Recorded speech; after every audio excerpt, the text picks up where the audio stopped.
আজকে আমরা writing part নিয়ে আলোচনা করব। তো রাইটিং পার্টে প্রথমেই সিভি রাইটিং, যেটা বায়োডাটা আর কি, যে কোনো প্রতিষ্ঠানে নিয়োগের ক্ষেত্রে যে ক্রাইটেরিয়া গুলো চাওয়া হয় ওই অনুসারে যে অ্যাপ্লিকেন্ট তার বায়োডাটা সহ অ্যাপ্লিকেশন কিভাবে সে সাবমিট করবে, এটা আমরা আজকে দেখাবো। তো দেখো, একটা ডামি কোশ্চেন আমরা দেখি। একটা কোশ্চেন ধরো যে এরকম থাকতে পারে যে Jamuna group of company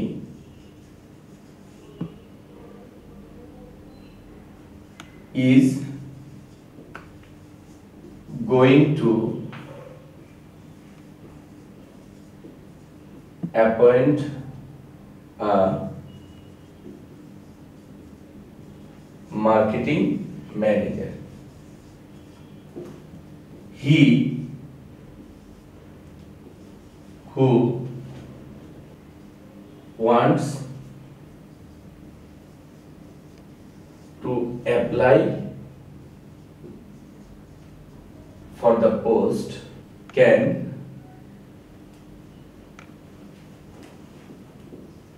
write an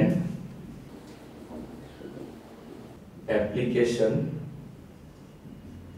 with proper CV or biodata.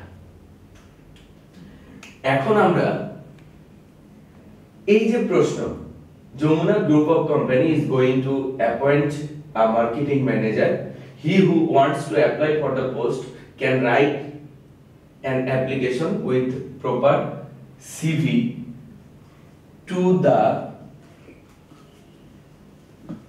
Proper authority, to the proper authority. তো দেখো এখানে কিভাবে আমরা এটা লিখব। এই যে প্রশ্ন, এই প্রশ্নে যদি বলা থাকে যে চেয়ারম্যান বা ডিরেক্টর অথবা কোনো নির্দিষ্ট অথরিটির কথা বলা থাকে যে এর কাছে লিখতে হবে, তাহলে আমরা প্রথমে ওই জিনিসটা লিখব, যার কাছে লিখতে বলছে তার ডাটা ঠিকানা টোটালটা লিখব। আর যদি কারো কথাই বলা না থাকে তাহলে আমরা দা চেয়ারম্যান অথবা দা অথরিটি এটা দিয়ে লিখব। তো দেখো, ফার্স্ট কথা হচ্ছে লিখিত তারিখ লেখার 3টা নিয়ম আছে, আর বাকি যা সেগুলো আমরা সিগনেচারের নিচে ব্যবহার করি। হ্যাঁ, লিখিত তারিখ লেখার নিয়ম 3টা কি কি?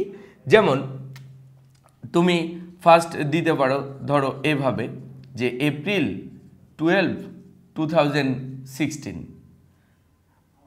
এটাকে আরেকভাবেও দিতে পারো, দা এপ্রিল 2016 অথবা দা 12th এপ্রিল 2016। আমরা কিন্তু এই 3ভাবে লিখিত তারিখ লিখতে পারি, এর বাইরে আমরা লিখতে পারবো না। এই 3ভাবে লিখতে পারি, এখানে যে কোনো একটাকে অ্যাপ্লাই করতে হবে। আমরা অনেক সময় দেখা যায় যে লেটার অ্যাপ্লিকেশনে তারিখগুলো অনেক স্টুডেন্ট আমি দেখেছি যে এইভাবে লেখে যে 12/10/2015 এইভাবে লেখে। এগুলো সিগনেচারে ব্যবহার হয়, এগুলো কখনো, অথবা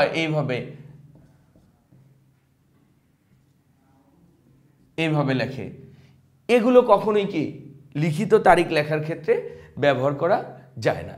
তো এই তিনটার যে কোনো একটা আকারে লিখতে হবে। তাহলে প্রথমেই আমরা যে কোনো একটা তারিখ এখানে লিখব, যে এপ্রিল 12, 2016। দেওয়ার পর যার কাছে লিখছে সেটা দিতে হবে। যেমন এখানে বলা আছে টু দ্য প্রপার অথরিটি, তাহলে আমরা কি দিব? দা অথরিটি।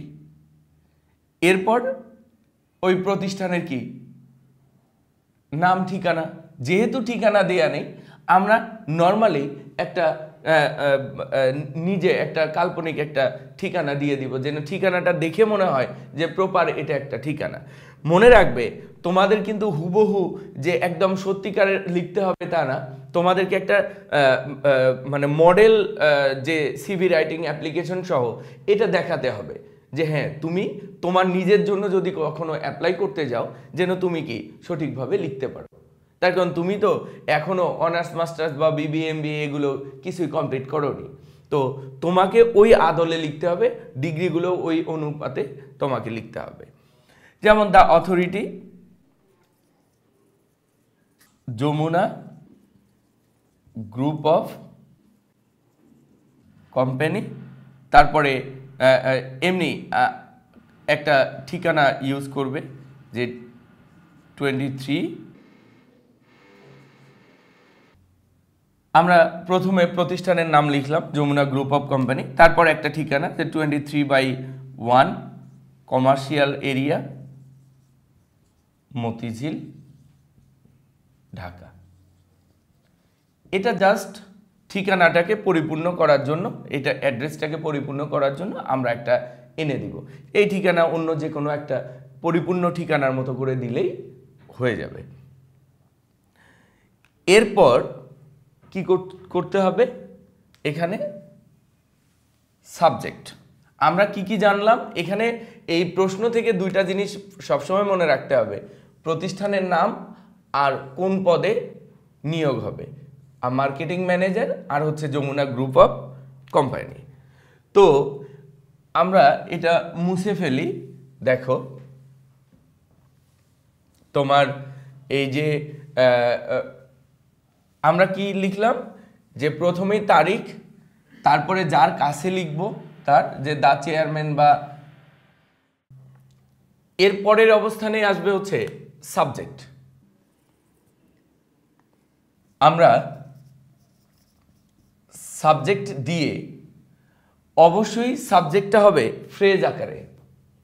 তো আমরা জানি ওয়ার্ড বা ফ্রেজের ক্ষেত্রে কখনোই ফুল স্টপ বসে না, তার মানে এখানে যে আমরা ফ্রেজটা লিখব এটাতে কখনোই ফুল স্টপ হবে না। তাহলে এটাতে কি আসবে যে applying for a marketing manager, এবং এটা দেওয়ার পর এর নিচে একটা আন্ডারলাইন করে দিতে হবে, কখনোই ফুল স্টপ দেয়া যাবে না। এরপর আমরা দিব কি স্যার দিয়ে কমা দিয়ে, তারপর this is to apply for a position of marketing manager of your reputed Jamuna group of company, তারপরে বাকি যা এগুলো সব লিখে যে সব টোটাল অ্যাপ্লিকেশন ফিনিশিং, মানে এটার পরে একটা তো শুরু যাবে, এটা শুরু, এরপরে আসবে হচ্ছে বডি, মানে বডিতে আসবে হচ্ছে যে অ্যাপ্লাই করবে অ্যাপ্লিকেন্টের সব এই ইনফরমেশন, তারপরে আসবে হচ্ছে ফিনিশিং। এখানে তিনটা পার্ট হবে, ফিনিশিং, এরপর আসবে হচ্ছে যে ফেইথফুলি ইয়ার্স অথবা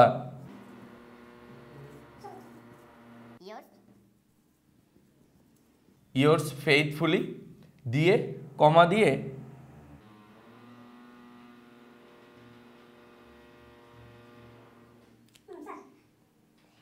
ইয়ার্স ফেইথফুলি কমা দিয়ে মিস্টার এক্স, মানে নাম টাম যা আসে, তারপরে তার টোটাল ঠিকানা বা এগুলো। এখানে সিভি বা বায়োডাটাটা বা রিজিউম যেটাই হোক, এটা অ্যাপ্লিকেশন ছাড়া আলাদা করে দেয়া যায়, আবার অ্যাপ্লিকেশনের মাঝখানেও দেয়া যায়, দুভাবেই দেয়া যায়। এগুলো নর্মালি আমেরিকান সিস্টেম, এটা আমরা দুভাবেই দিতে পারি। এখন আমি এই যে এই পর্যন্ত আমরা লিখব, লেখার পরে তারপরে লাস্টে হচ্ছে যে বায়োডাটা অ্যাটাচমেন্ট, এগুলো সবগুলো বায়োডাটার মধ্যে থাকবে কি নাম, বাবার নাম, মার নাম, স্থায়ী অস্থায়ী ঠিকানা, তারপর রিলিজিয়ন, তারপর হচ্ছে এডুকেশনাল ব্যাকগ্রাউন্ড, এক্সপেরিয়েন্স, তারপর থাকবে হচ্ছে যদি প্রফেশনাল কোনো এক্সপেরিয়েন্স থাকে সেগুলো থাকবে, তারপর কম্পিউটার লিটারেসি থাকবে, ল্যাঙ্গুয়েজ প্রফিসিয়েন্সি দেয়া থাকবে। এগুলো দিয়ে নর্মালি কি সিভিটাকে সাজিয়ে দিতে হয়। সিভি, বায়োডাটা বা রিজিউম, এটার সাথে অ্যাপ্লিকেশন, এটা কিন্তু দুটো আলাদা আসবে। শুধু অ্যাপ্লিকেশন আলাদা, আবার শুধু বায়োডাটা বা রিজিউম এগুলো আলাদা, এগুলো আসতে পারে। এখন এক্ষেত্রে আমরা দুইটাকে দুইভাবে আনসার করতে হবে। আমি যে প্রথমে দেখিয়েছি যে শুধু অ্যাপ্লিকেশনটা আমরা কিভাবে লিখব, ওইটা আমরা অ্যাপ্লিকেশনের আদলে লিখব। আর বায়োডাটা যদি যুক্ত করা হয় ওই অ্যাপ্লিকেশনের সাথে আলাদাভাবে বায়োডাটাটা যুক্ত করা। এই এখন আমরা আসি প্যারাগ্রাফ বা লেটার কম্পোজিশন বা এসের ক্ষেত্রে। প্যারাগ্রাফের ক্ষেত্রে বা এসের ক্ষেত্রে দেখো, যে কোনো প্যারাগ্রাফ আসুক, ফার্স্ট আগে আমরা প্যারাগ্রাফের ক্ষেত্রে বলি। যে কোনো প্যারাগ্রাফ লেখার ক্ষেত্রে, প্যারাগ্রাফ লেখার ক্ষেত্রে ফার্স্ট নাম্বার ওয়ানে যেটা প্রয়োজন, যে উৎপত্তি বা সংজ্ঞা, যাকে আমরা উৎস বলতে পারি। দুই হচ্ছে বর্ণনা। তিন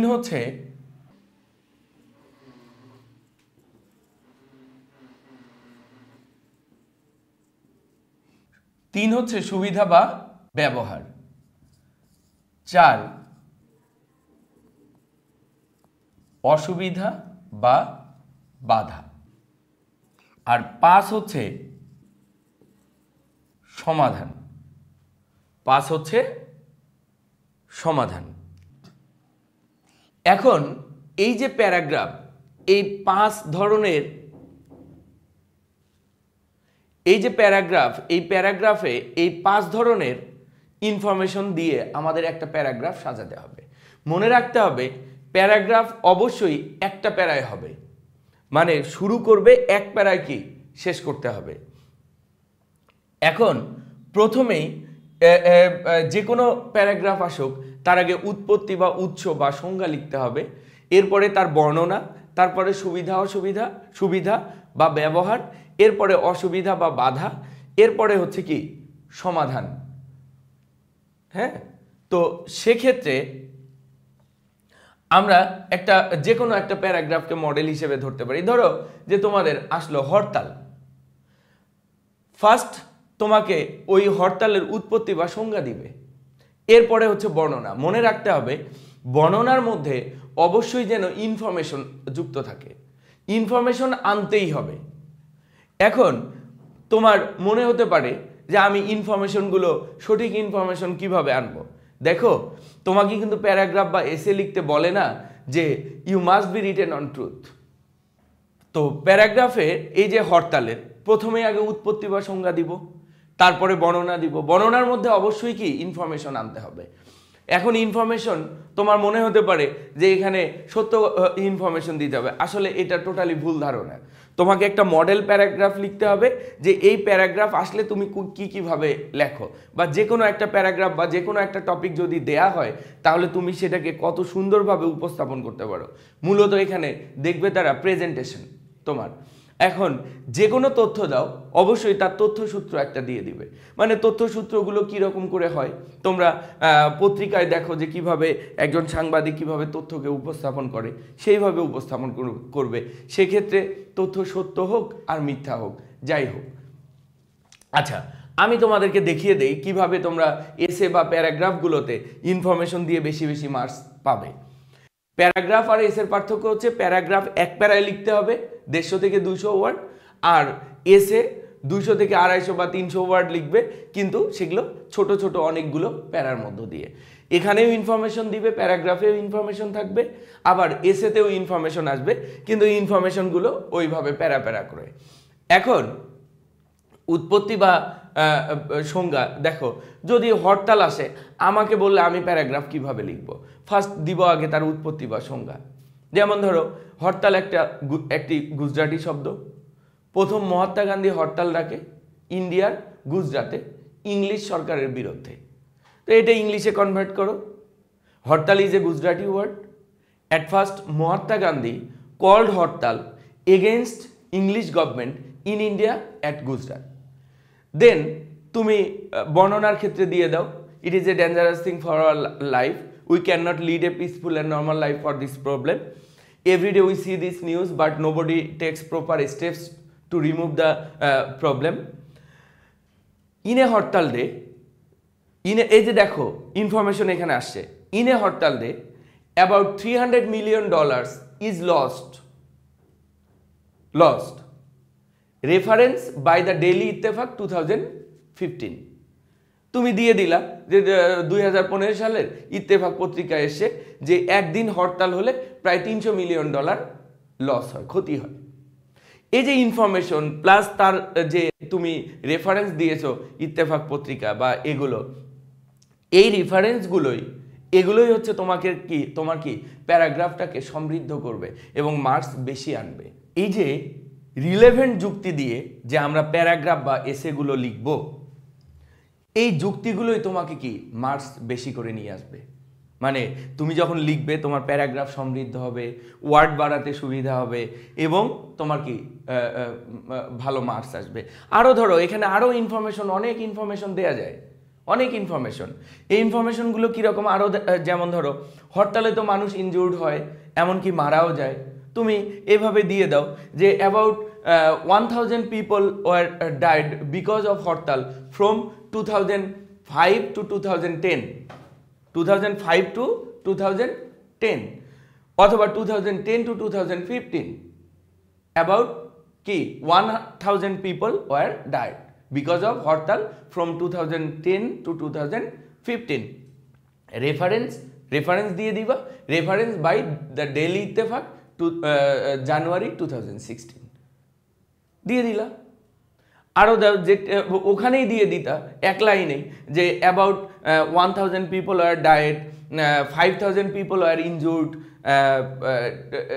2000 cases were filed because of hartal from 2010 to 2015 bracket দিয়ে দাও, reference by the daily Ittefaq January 2016।